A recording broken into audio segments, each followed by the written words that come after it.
Ian Wiley, I'm one of the NEC members. It's my great privilege to introduce this session. Ian on my right and Gareth on my left. Two individuals who have, as we all know from the Special Constabulary, very significant roles in the private sector. Ian has been a chartered accountant, board director and management consultant and a group CEO of a public IT services company. And very modestly, won't tell you this, but he's got an MBE for services to policing, which he's done when he's doing his spare time on sort of a very, very busy world. And Gareth, Gwent Constabulary, and your Chief Executive of Unitary Authority, which is, you know, a relatively modest job to do. Gives you plenty of time to be a special. But I think what this illustrates for me is the untapped talent that we have in our special constables that, as a service, under the pressures that we've all heard about so much over recent years and at the conference, we need to really start tapping into and using to our advantage and utilising your skills. So gentlemen, thanks both for coming, and we'll leave the rest of the session in your capable hands. Thanks very much. Yeah, thank you. Can I just say welcome. It's always great to see quality and not quantity, and for many of you who've had an engagement obviously with the Special Constabulary in your past or you're currently, many of you will know what the skill base is of your Special Constabulary. But both Ian and I have got a view that there is a tremendous amount we can offer and to supplement the forces that our Special Constabularies work within. And people just need to ask. Sometimes we don't know, and I think that's what we need to do. So, as I said, I'm Gareth Chapman and Ian's there, so hopefully here we go. All 44 forces have a Special Constabulary together with the BTP, so that's where we are. We all have full police powers across England and Wales now, 24/7, 7 days a week, 365 days a year. 12,000 officers in total. However, one of the concerning issues is the attrition rate of special constables. We're down 40% on our 2012 numbers, so a tremendous amount of special constabularies have left for many, many reasons. Certainly within my force, lots of special constables are joining the regular force now, because they see the entry into the job. Obviously gives them a taster, and we're losing, unfortunately, a lot of our specials into the regular force. You'll see attrition rates from 10 to 95% across the country. And again, I can speak for Gwent. We've reduced our numbers down to a very small number. A, because when I took over, I wanted to get the numbers to a realistic number, and B, to recognise those who are actually doing the job on a regular basis, rather than having 100 people on the books and you know, some of them not doing any duties at all. So we've got regular numbers. Each force operates its Special Constabulary unit as it wishes. So within Gwent, and I'm sure Ian will comment on others, in Gwent, got huge support from the Chief Officer team. So, not to say what I always want, I get, but, there's a listening ear on lots of occasions. What do we do? This will be bread and butter work to most of you, but again, lots of forces have specials who do lots of this areas of work. Some have none, but across the UK, England and Wales, we've got Grade 1 drivers, Grade 2 drivers. We look at roads policing, and again, when we come onto a slide, you can see what benefit the Special Constabulary can play in regards to road policing, and again, initial investigations of crime. Neighbourhood policing, public order, public reassurance is a big one. Clearly, with the investment of police community support officers, they, in some respects, provide that reassurance policing on a day-to-day basis. But how many times have you been into a community and they'll actually say, "There's a policeman walking the beat"?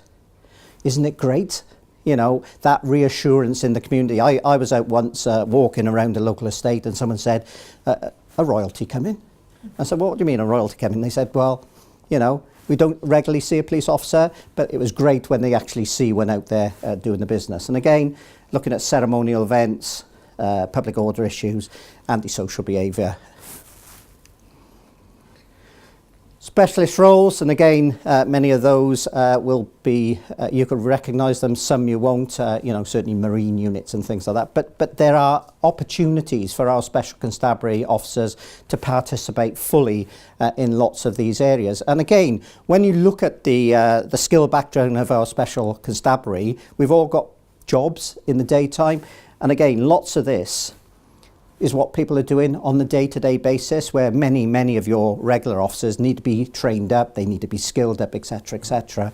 And again, I think doing that skills analysis of the Special Constabulary can play enormous benefit to the force. And again, one of the ones which we, again, are raising Gwent, we have a joint response unit similar to what they operate in the metropolitan area, but we man hours certainly in Gwent with all special constables. So we have a working relationship with the Welsh Ambulance Service Trust, and again, those special constables go out on a 12-hour shift on the weekends, exercise not only the police powers, we have a joint vehicle, but we've also got got police equipment on there, and we've got paramedic equipment, but the special constables are enhanced trained in first aid.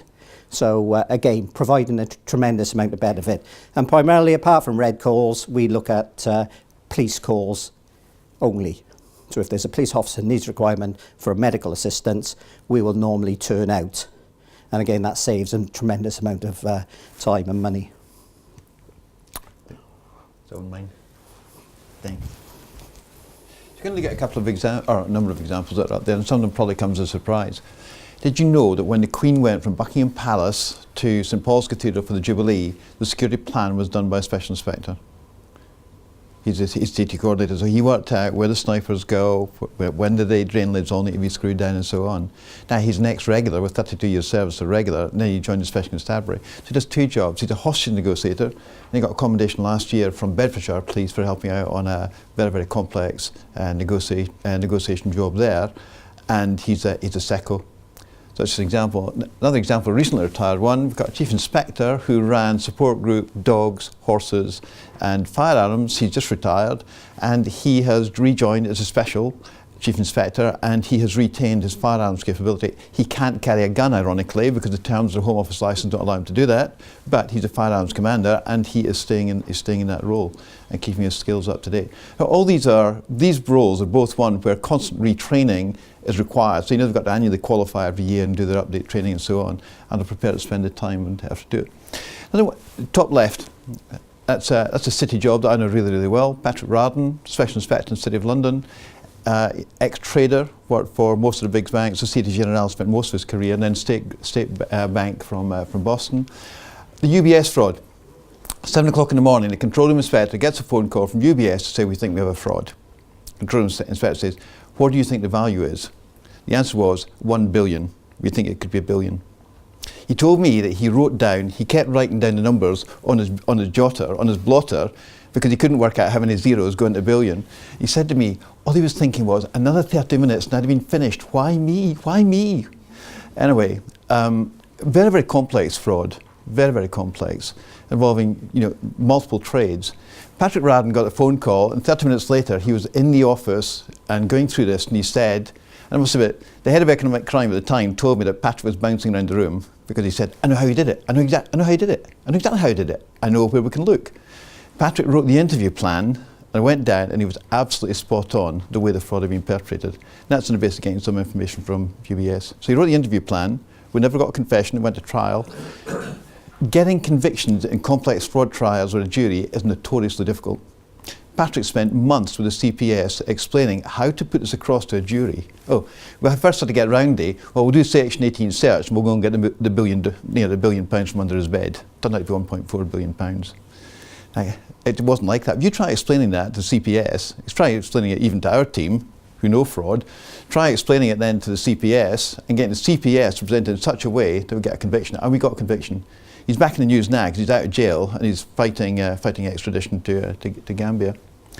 A couple of others. We've got Luton Airport. I've got a specialist and explosive dog handler. Works a couple of days a week.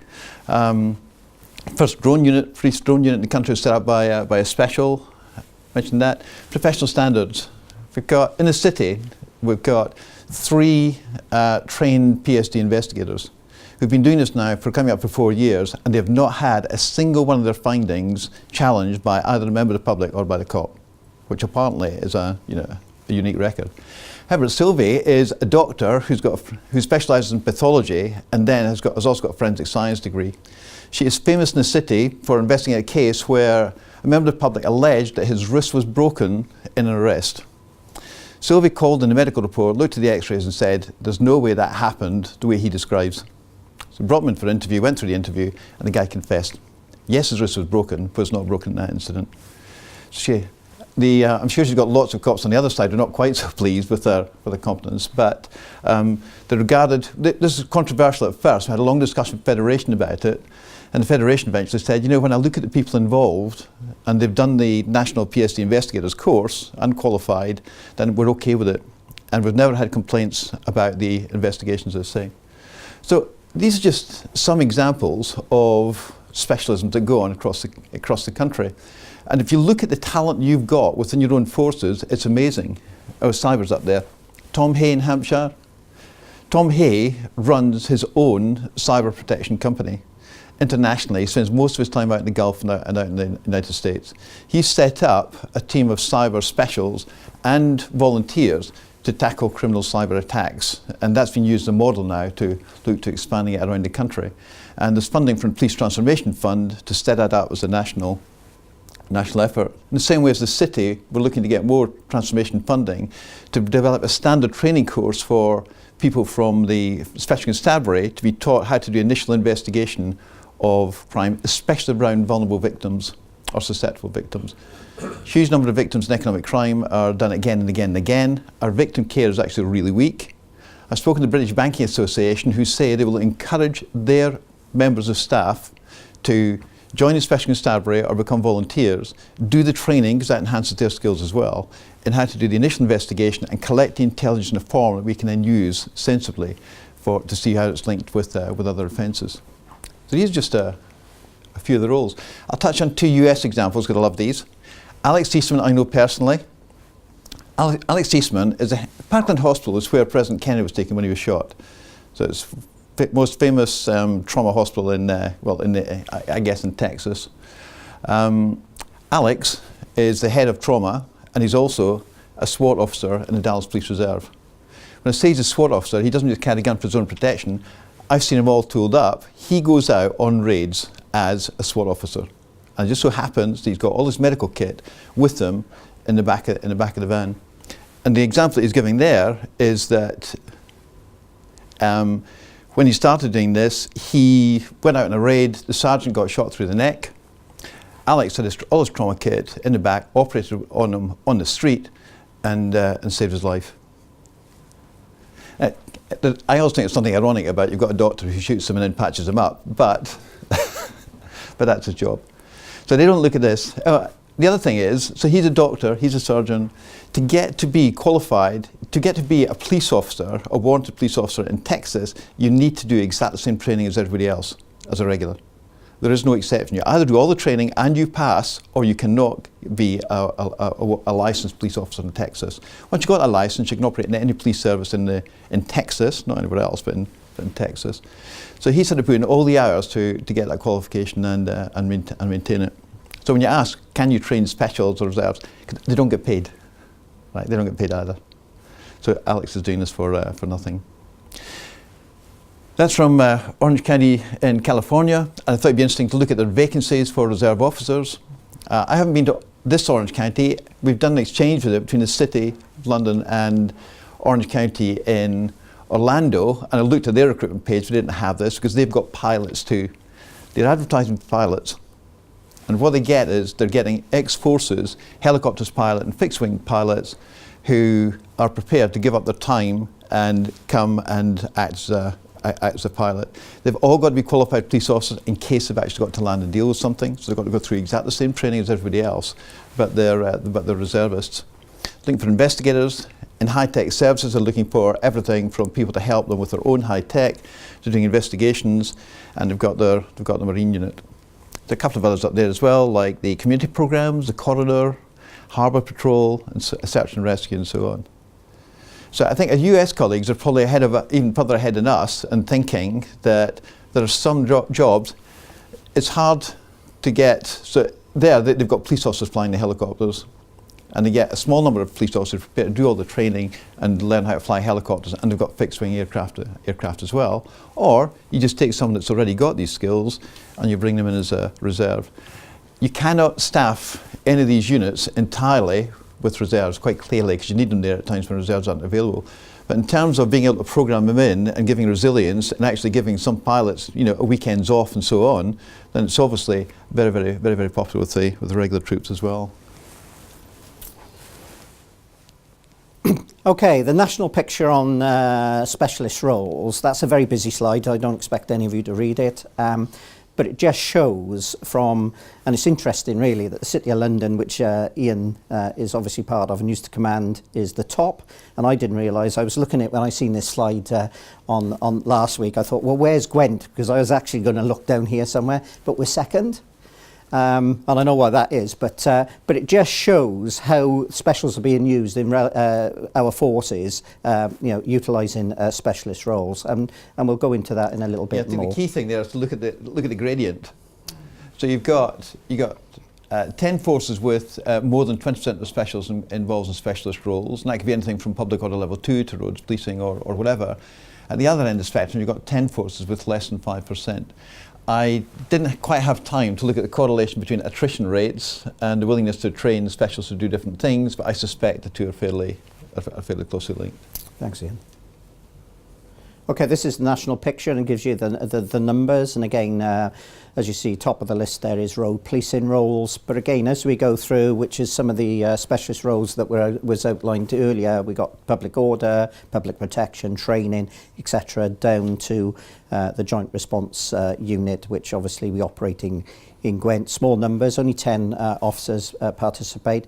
But again, as Ian said, a great success being rolled out across the country. David Powys now are adopting it, South Wales Police are adopting it, North Wales are looking at it, Kent have adopted it. So, that initiative is rolling out. Tremendous amount of money that's being, from the public purse, that has actually been saved there. Just in case you wonder where the figures came from, there's a national study carried out by Northampton Institute for, I don't know if we're going to get it right, Criminal Justice, Policing and Crime or whatever. It's Laura Knight and Ian Britton do a national survey. So these numbers, I got these numbers on Friday, so they are absolutely bang up to date. It's a national survey. I think you were some of the first people to see them, so very useful. Okay, that there we are. It picks up, the top 8 total across England and Wales. 1,000 of our officers employed within these roles.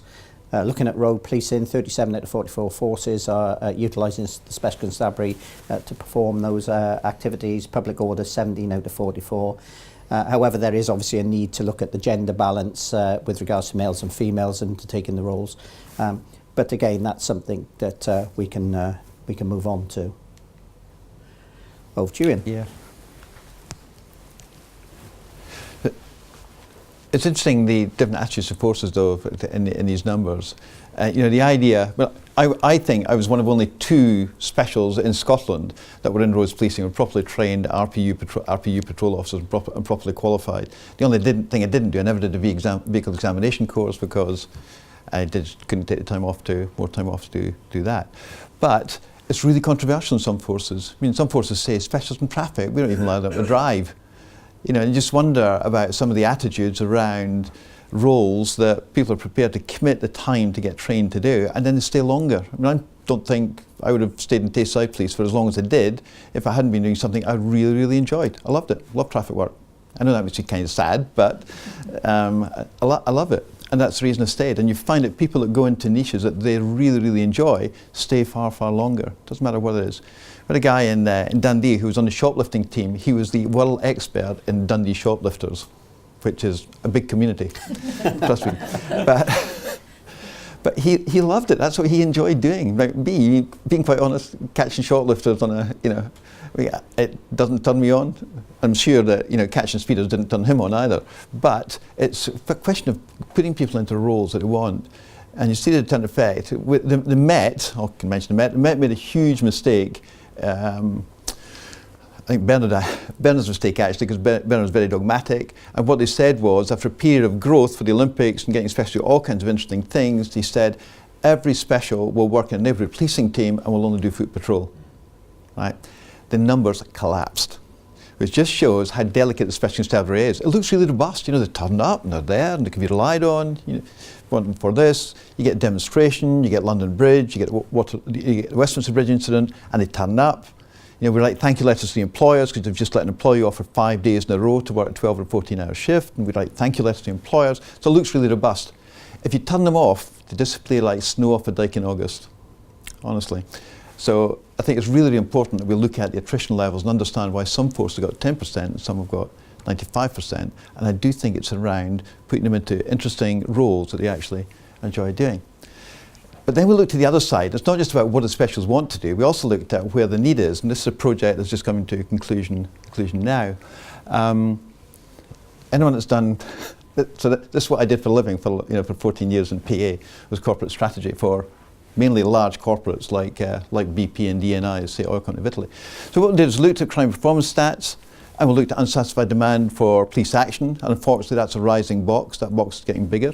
We looked at the service providers, so we said it's not just the regular force, there's PCSOs, there's private security firms, there's highway agency traffic officers. There are all these people doing things that previously would have been the police area. And we looked at the strengths and weaknesses of each provider.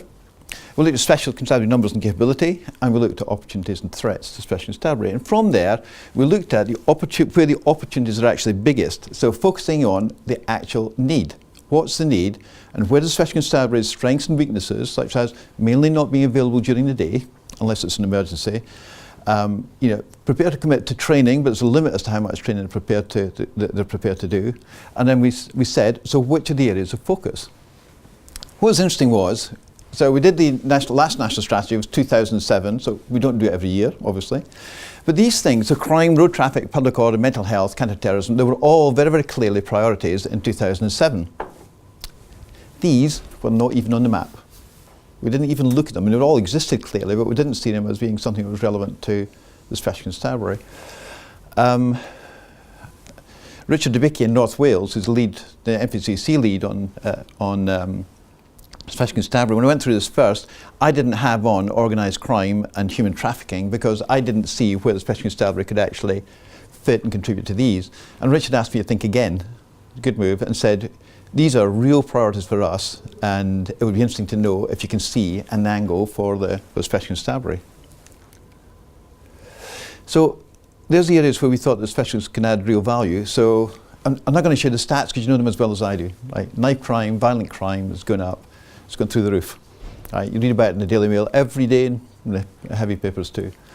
So you've got drivers of resource, demand peaks, public safety and satisfaction, and that's really a resource issue. That's just more resource to deal with the problem. It's nothing more than we'd normally do. Roads policing, we know the problem. Deaths and seriously injured are going up, for the first time in years. Drink driving, the number of cases that we're getting where people are killed and had drink before means we're probably just not getting the drink drivers that we used to do. So we've got demand, we've got public safety, and we've also got travelling criminals who are left untouched. And that's resources, and also releasing expert time. If you take roads policing officers who are becoming increasingly specialised, things like collision investigation, commercial vehicle examination and so on, then what you can do is you can use specials more in the normal enforcement area, and you can get your current depleted road traffic resources focused on the areas that need more specialist skills than on supervision. Counter-terrorism, computer languages, and we've got IT and language skills quite clearly, get access to hard-to-reach communities. Fraud and cyber, it's an obvious one. Fraud and cyber is a really difficult area because the resources that you need to properly police and investigate fraud and cyber are incredibly expensive. So when we've got specials that are working on cases in the City of London, we're not putting regular cops out of a job, we're saving money on Deloitte. That's what we're saving money on. We're saving fees at £600 an hour. That's what we're saving. And we're actually getting practitioners, not consultants, but practitioners who've been in the role, probably still in the role, really current and know all the tricks of the trade that you can't get from hiring expensive consultants. And we need to crack this because we've got a problem in the city in that we train really good DCs in fraud and cyber investigation, and then they get snapped up by the banks. So we're now they've got to repay part of their training The banks just laugh at that. The banks just buy it out. Yeah. So you got to repay your course. That's fine. Yep. We'll get some money out of petty cash and we'll pay off your cost of your training, and then you come and join us. We had a chief inspector left 2 years ago to go and join an American bank, and he trebled his salary. So while the flexible career thing is really, really good, I suspect we're not going to get him back after 5 years in his American bank. So what we can do though is we can provide the skills that are necessary, but we can also transfer that experience. We shouldn't be ignoring regular cops and saying you can't train regular cops because they then leave. You can't do that. You really are restricting your career and you're limiting your base, but you can use specials with that kind of skill and experience to transfer their knowledge and their experience to regular cops. How we crack the pay thing, I don't know. I think that's the Chief Constable of Thames Valley Police's role, isn't it? To look at paying for specialist skills. But I think that's a problem that's just not going to go away.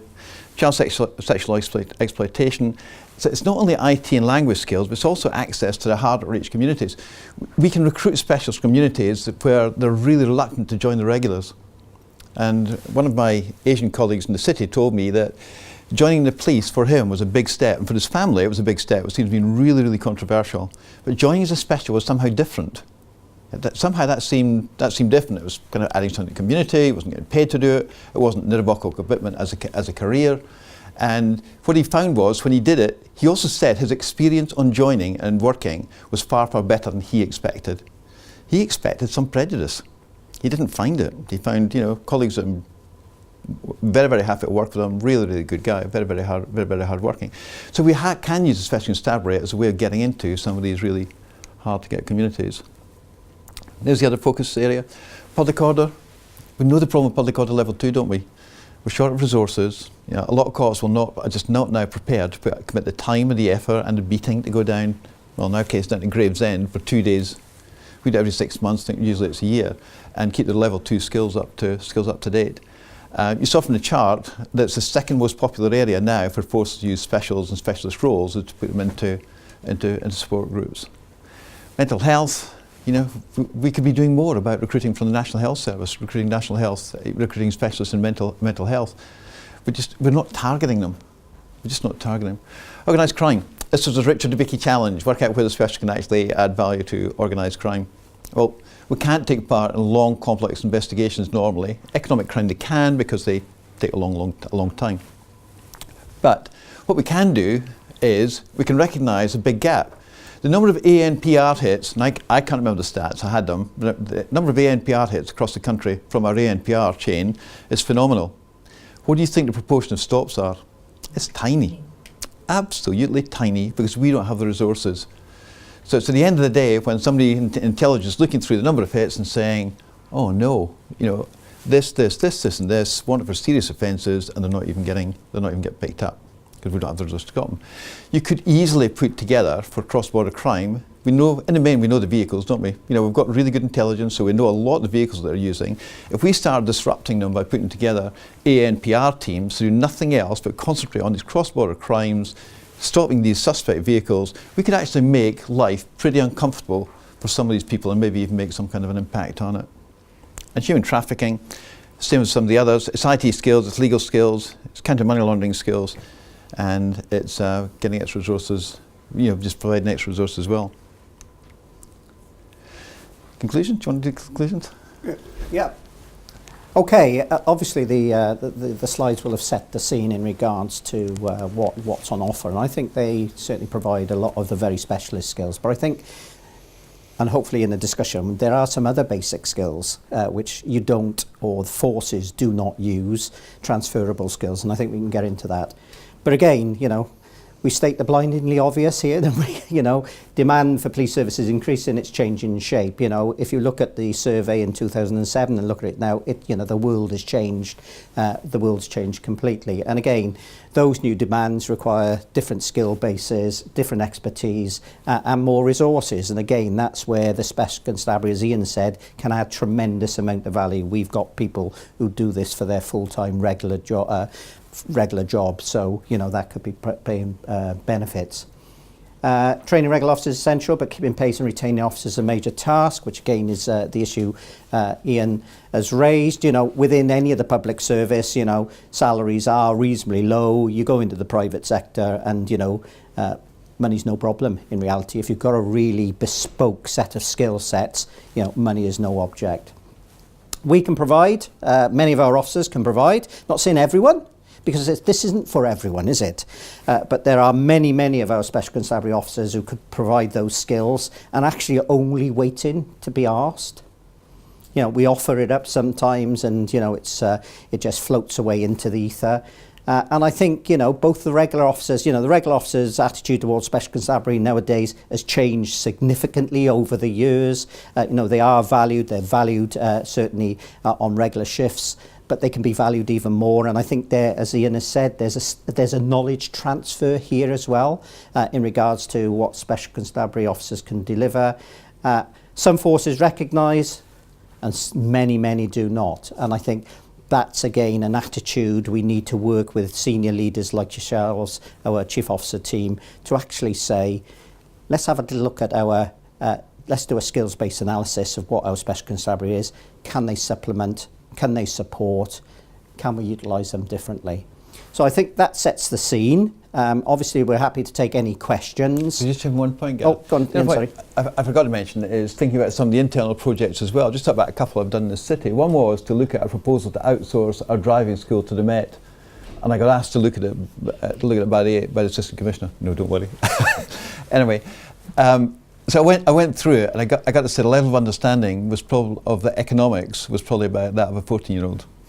They got the answer completely and utterly wrong by missing a number of factors. When I went back to the AC and said, look, this is not going to work because we're never going to get around the insurance liability issue. Trust me, I come from an outsourcing background. I work for EDS and HP. I come from that background. You're never going to get around the liability issue, is my bet. I've had a look at the draft contract. It won't fly. So you need to run it across corporation lawyers. The other thing I said is, where it says you will save X £100,000 a year, you won't. The answer is actually exactly the opposite. There's how much extra you're going to have to pay when you look at all the add-on charges. It was a crazy proposal. It had been reviewed by an internal team. And when the AC went nuts and said they're a bunch of idiots, I said, no, they're not a bunch of idiots. They've never been trained to do it. Why would you expect them to do it? It's like, you know, we hear about internal reviews, organisational reviews. And you'll say, well, as a person that's leading this, read chapter 1 of Charles Handy on Organisation, which is a 1930s classic textbook on organisation. Because if they haven't, you shouldn't be using them on this, because there's a way of doing this, a methodology. So there's lots of skills available. When you look at things internal, like IT, you know, we've had two people who happen to be IT specialists look at our network in the city. Interesting. They said they thought they'd seen some of this stuff before in their lessons around the history of IT. So every cupboard door they open, there's yet another server and so on. So there are internal skills. You can deploy them internally as well. And don't hesitate to ask. You'll find people only too keen to say, yeah, we've got someone that can look at that. Cost you nothing. You know, you can bring in KPMG, you can bring in Deloitte, you can bring in whoever, or for nothing, you can get someone to give you a completely honest, independent appraisal for which they're not looking to then sell your project. Anyway, sorry, Gareth, just finishing off on the internal stuff. So, yes. In terms of routes into the special constabulary, do all specials have to follow the same training programme, so regardless if they're coming into a specialism or not? And is that potentially a barrier for getting people in quickly with highly specialist skills? Yes. Until 2 years ago, the answer would have been they've got to go through the exact same bog standard training course as everybody else. Now, we've developed a course certainly for the city that we'll look to roll out elsewhere if we get this funding. Where now, if we're recruiting specifically for ECD or for cyber, well, it's not run by ECD. If we're looking particularly for fraud and cyber skills, then now, and we've had the course risk assessed by PSD and approved, what they do is they do roughly half of the standard, because they've got to do diversity, they've got to do first aid, they've got to do officer safety, because they're carrying a warrant card. We get free travel on TFL, so you know the risks are you're exposed to that kind. You've got to be able to do all these things. You've got to be able to do the basics, and everybody gets taught level 3 public order, and everyone gets a uniform.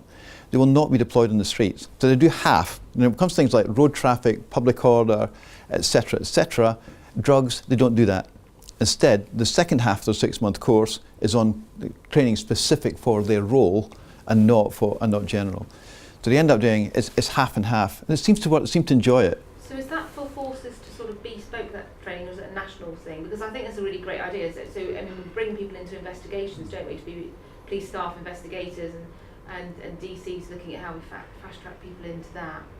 So is it down to individual forces to say, well, we've got a need for specials here, so we can kind of adapt the programme? Yeah. Okay. One of the things that we get at national strategy is to work out where there's commonality, where most forces are likely to use specials in that role, and then say instead of each force developing its own, then what we're looking to do is get the college to agree to champion. It's probably going to be a lead force most of these, because usually there's a lead force. So it might be Hampshire and Marine, for example, and then do a training spec so they can be qualified in that role. So this is work in progress. That's really important, yeah. Yeah, it's like special transferring the regulars. The Met is the only force I know that's got a conversion programme where they'll take a special as IPS and they've got a 5-week conversion programme. Think of the money you're saving by doing that. Now, I circulated that round the ACCs that are on the strategic board on citizen policing, so you might see some other forces willing to do that as well. Some great ideas. It's actually getting them standardised. That's the reason we're reading national strategy, to pick up on these ideas and publicise it. You can't force the Chief Constable to do anything, but what you can do is just show them the opportunity and make them think about how they use their specials. Yeah. Yes. I'm in the Met. And Sorry, so- I just flagged you off. No. What you said all the way through is absolutely right. It's really interesting to hear your perspective on it. But what you said about, we made a mistake when we said, right, you'll all do neighbourhood policing, simply because of our management structures and how we wanted to do it, and it hasn't worked. But we've got a recruitment crisis for regulars at the moment, so which is why, one of the reasons why we're doing this fast track in. But we've also done specials to become detectives, regular detectives, which has led the way to do the direct entry detectives as well. So we're doing some good things, but we're way behind, I think, most other forces in terms of the roles our specials can do. You see, it's funny, I think Met's changing really quickly. Helen Ball gave a presentation at Professional Committee a couple of weeks ago on some of the stuff that you're doing, and I think genuinely, it's classic Met, isn't it? There's pockets of the most brilliant thinking, probably in the world, and there's pockets of resistance to change that is deeper than anything I've ever seen. And I think because of the scale, I don't think we are running our specials, our special units as well as we could. Just because we know we're not, because they're saying to us, you're not using us as effectively. So this is, it's very useful. I think there's a couple of things, isn't there? Really, I think our force went down into neighbourhood policing, and there was a view all special constables should be on the neighbourhood policing teams. As Ian has said, what was clearly demonstrated that the specials voted with their feet. There needs to be a carrot and a stick here, and there has to be a recognition that the most valuable thing that the Special Constabulary has given up is their free time. They don't necessarily have to give it up, so they can say, right, if you're not valuing me doing this, and I think there has to be that happy medium. I'm one to say, yes, it's great to be out there speaking to the public, because that's not done very often nowadays, but it's great to be out there. But there has to be an incentive as well, where we can actually say, look, if you go out and do that, you can go on response, you can do X, Y, and Z. And I think that was relaxed and fairly well received. I think the other thing which, as I said, these are all very sexy, nice, very specialist roles, but the concern I've got at the very basic level, we've got lots of people in the Special Constabulary who've got skill sets. They've come in from the military. They've come in from X, Y, and Z. They can drive 4x4s, they can drive tanks, they can drive anything. We've got, reserved firefighters, retained firefighters on there. But when they come across to the police service, they can't utilise their 4x4 driving licence. In your force they can't. No, I know, all right. And this is the irony. There's nothing stopping special driving, four-wheel drives in the city. We do have them. We can mount curbs. Oh, seriously. Yeah, but the issue is, we've got people who've got that skill set come across. We do drive 4x4s, but you have to do the police course. You have to do the police course to do something else. You have to do the police course to be response trained, but we've got someone in the, in the Special Constabulary, he can drive a big fire truck, blue lights flashing, however many tons it is, but he can't drive a police vehicle. He can do A to B, but So we need to look a bit more openly that those transferable skills, when we had the whiteout in Wales, how many drivers, with all respect, in Gwent, do we have 4x4 trained? Very minimal. I've had an couple two officers who were ex-military said, look, we've driven in the desert, we've driven in the snow, but they won't let me drive a 4x4 car. So, you know, we just need to be a lot more open-minded, and you as senior leaders could actually influence that, because in my view, the easiest thing is to say no. Because once you say no, it's gone, isn't it? It's actually people are being very open-minded in delivering it. And I'll just use one more instance.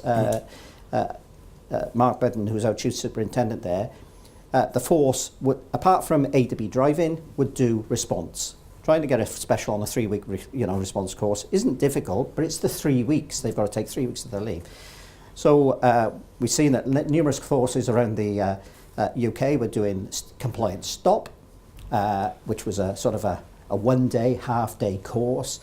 We've got several colleagues from ASCO provided me with the basic training course. I submitted it to our chief officer team, who supported it fully.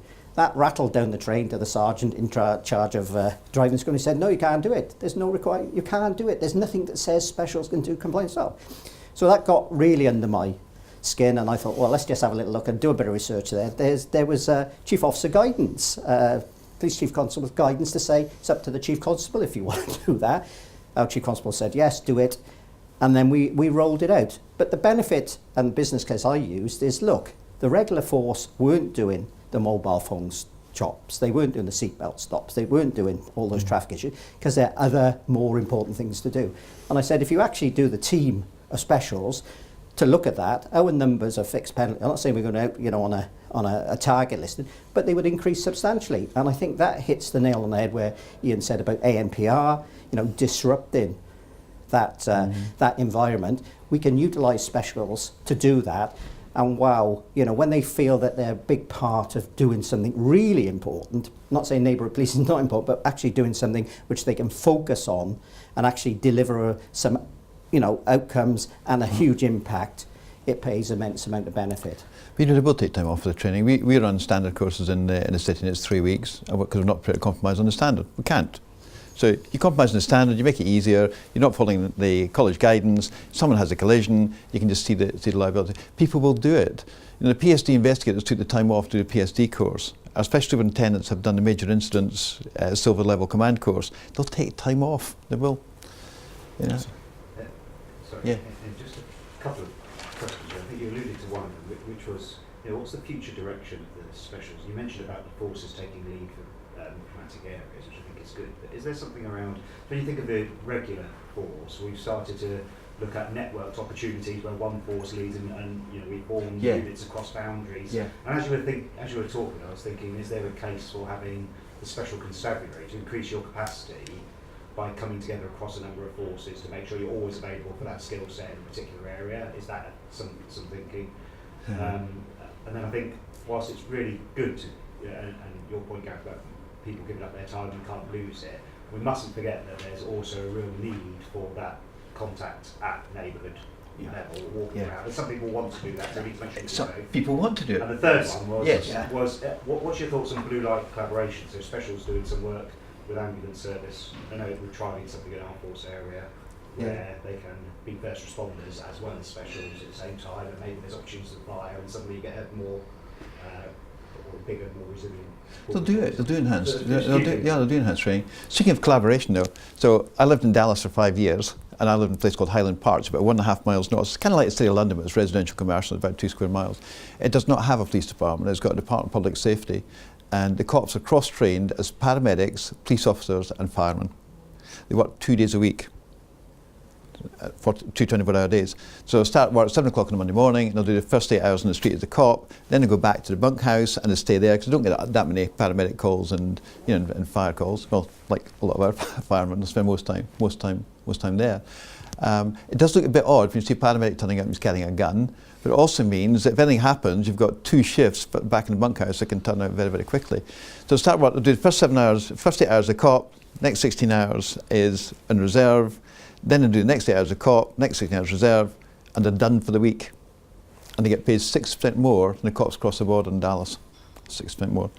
And the response times are less than 2 minutes, their average response time. Our property taxes, I hardly would believe, honestly, but what the service you get is phenomenal. So are the special constabulary nationally warm to that idea? working So across emergencies? Yeah, so it's interesting. We've just had a national survey carried out. So honestly, Northampton University and Laura Knightley in Britain do a superb job of trying to get behind not just the numbers but also the thinking. So there's an attitude thing as well about how do you feel and so on. And what comes out really, really clearly is that what makes specials leave is if they don't feel valued and they don't feel the skill, they don't feel they're doing something worthwhile. So while the Met went through the thing of putting everybody in neighbourhood policing teams, so a number of the specials said to me, a number transferred across the city, the ones we could take, but a number said to me, there's nothing more frustrating than standing there in a yellow jacket, in Trafalgar Square or something, doing absolutely nothing, and just hearing all the grade 1 calls to which nobody's going. It's not where the need was. I've got to our control room and look at Tower Hamlets and Camden, this sort of thing, look at a number of grade 1s and just think, you could be making better use of specials. Can I just pick up on that? There's a couple of things which Ian has said. There are special constables who want to do neighbourhood. That's all they want to do. Yes. They like getting out there. They like getting amongst the people. They know their neighbourhoods. They have working relationship with the neighbourhoods. They have working relationship with the regular teams. They enjoy it, 1,000%. That's what they'll do. There are others who want to do something completely different. And I think, as I said, there's horses for courses. So, I'm not saying do away with neighbourhood, but, I enjoy walking about, speaking to people, because that's excellent. Collaboration, I work in local government, good practice doesn't travel well across borders. I thought it was very interesting about reorganisation, amalgamation. In Wales, we've been going through it for the last 7 years. They're going to amalgamate us in local government, then they're not, then they are, then they're not. There's going to be 22, now there's going to be 8, then there's going to be 10, then there's going to be 11. We don't know what the hell's happening in Wales. For me, the reality is we need to amalgamate, and in some respects, I may be a very cynical view. I think we could amalgamate in Wales into one police force, and I think we should do it in Wales as one single fire service, but we don't. The politicians are not happy to deal with that at this moment in time. In regards to blue light collaboration, as I said, we've rolled out the joint response team with the Welsh Ambulance Service. I've got 10 specials work on that on a Friday, Saturday, Sunday, plus Black Friday, bonfire night, any of the international rugby games or football games. Transferable skills. We've got a vehicle purchased specifically for it now. Welsh Ambulance Service put a tremendous amount of resource into it. We've just got some transformational funding to do a second vehicle, which we're on about cross-border working with South Wales. So that's opened up a real big arena. And actually, I did a piece of evidence for WAST and for our force. It saves over 18 months about £350,000.